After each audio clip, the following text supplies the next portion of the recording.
having this discussion as well, is like, we can't talk about a woman's looks easily. And whenever there's something that we don't like about a woman, we have to, it's such a delicate dance that we have to do when we are talking about that, because we gonna get canceled, spliced, diced, called every name under the sun for not liking a woman, right? And again, not all, but in most situations, we start talking about women in a way like, if we called a woman medium ugly, yeah, that's just not going to go over very well universally. Now, some women who are highly confident be like, well, that don't apply to me, right? So moving on. But it is met with a lot of resistance when we do it. And I think that there's some instances when we shouldn't, and I'm with it. But that ability to really be honest and really be like, oh, okay, like for women to, and this is why it triggered, this is why Kevin Samuels got so much flack. And just this particular point, when it came to the women's rating scales, so many women were like, well, I'm a 10. And then the other woman would be like, you a 10. No, every woman can't be a 10. Every man can't be a 10. Because there's a scale for a reason. So you need to be realistic. So that reality, a lot of times women struggle with it and look at themselves in the mirror and be like, where do I fall in line? And that's where the reckoning comes, right? Because there are some women who could be like, I know my shortcomings, I know what I got. But then you got the message on the other hand, it's like, oh, you can get anybody you want. No, you can't. I can't get anyone I want, and neither can you. So let's just find ourselves a reality space and let's exist there and not in delusional land. And I think that's where we tussle, because women can have that fantasy of they can be whatever they want to be. Well, a man can't. And we have to exist in reality most of the times. Can I just also say that when somebody that you're with has an opinion of you that you're not attractive, maybe it's physically or whatever, right, in this instance. But when times get tough, or there's arguments, or there's crosswords, or things like that, then guess what comes up? Those personal attacks.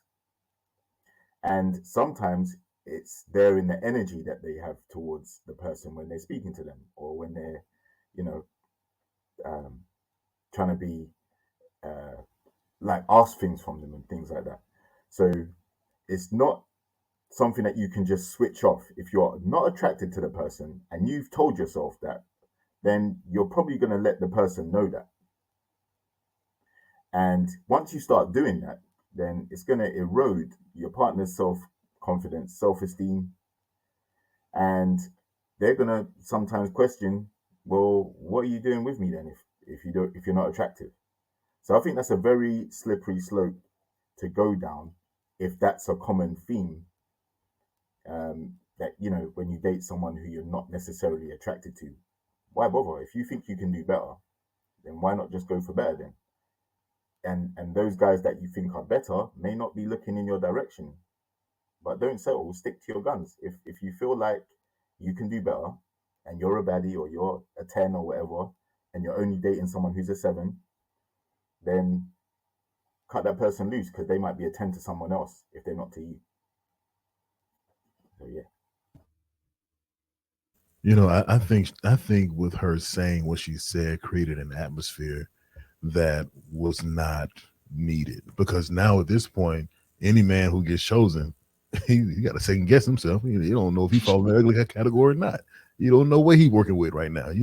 This man had been getting women all his life. Now all of a sudden he's gonna be thinking, hey, I've been ugly this whole time, but didn't know it. Like he's nobody wants that now. No one wants that smoke right now. So she created that for herself. So she messed up big time doing that.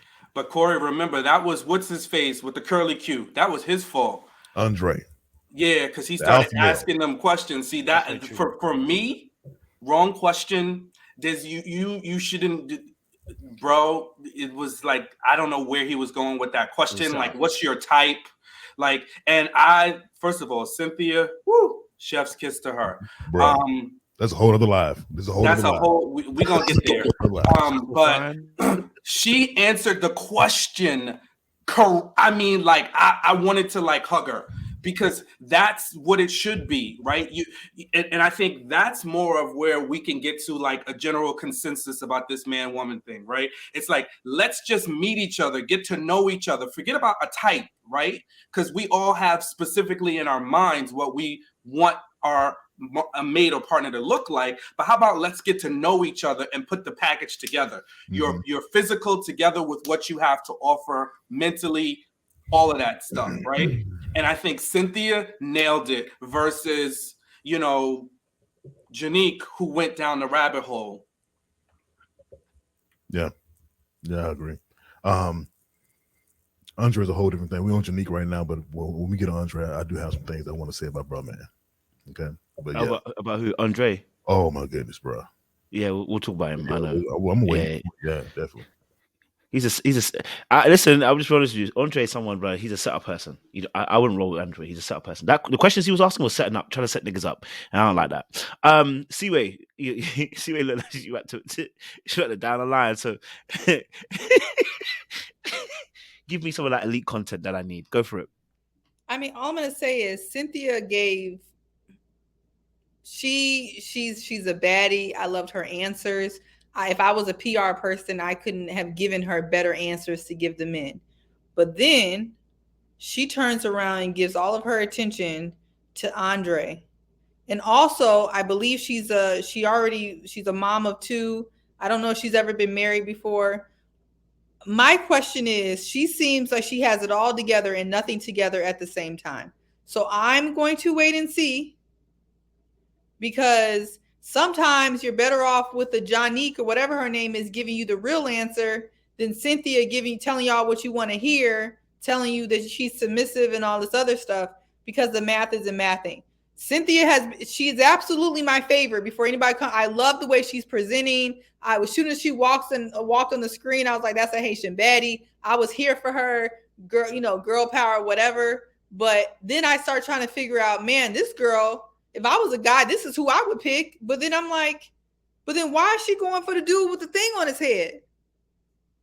Out of all the men, Andre? That's giving red flag. I like to call the red flags out early before y'all even have to get around to it. I'm telling you right now, what Cynthia is saying and presenting is not matching already seemingly her past and her future. So I'm going to leave it at that. And we can get there later, but it's just not adding up. I hear you. All right. Well, since we're already on Cynthia, might as well, because she's one of the newbies as well. We've done Janique, so we can do Cynthia now as well. Yes. So Cynthia situation. Listen, we all agree. I think the men here, university, can agree. She a baddie. Okay, she bad. Okay. But I actually happen to agree with Seaway. I'm not gonna lie to you. I wasn't buying the answers. I'm gonna be very honest with you. I wasn't buying it. Maybe that's just my, intuition, or maybe that's just me just being a bit more negative sometimes in my approaches. I wasn't buying it. Okay. The answer she gave was a great answer. I've been living in my thingy. You know what I mean? Like, I don't want to be in your position. It sounded a little too rehearsed for me. I don't know. It didn't come out naturally for me. It didn't come that way. So for me, I was like, okay, not sure. I want to wait and see what more we get to. Also as well, Andre didn't even like her in the beginning. That's what even scares me the most. That's a side note. Andre didn't even like her. He said he didn't even like her when she first started, but he found her attractive. I don't like Andre either. I found him a little bit duplicitous. So I'm keeping my very eye on Andre. But back onto Cynthia. I think she's amazing. I think she's beautiful. She gets some great answers. I did like her point about, everyone being her type, which is some bullshit. Because not everyone's your type. It's a lie from hell. Not everybody's your type. I need people to stop lying, because it's not. Okay. Physically, you have a type that you are drawn to. Now, you may be more open, but you're not open to everybody. I need you to stop that, because there's not every man that you're going to be open to physically. You know what I mean? I get it that she said she has to give everybody a chance and everything like that. I hear that.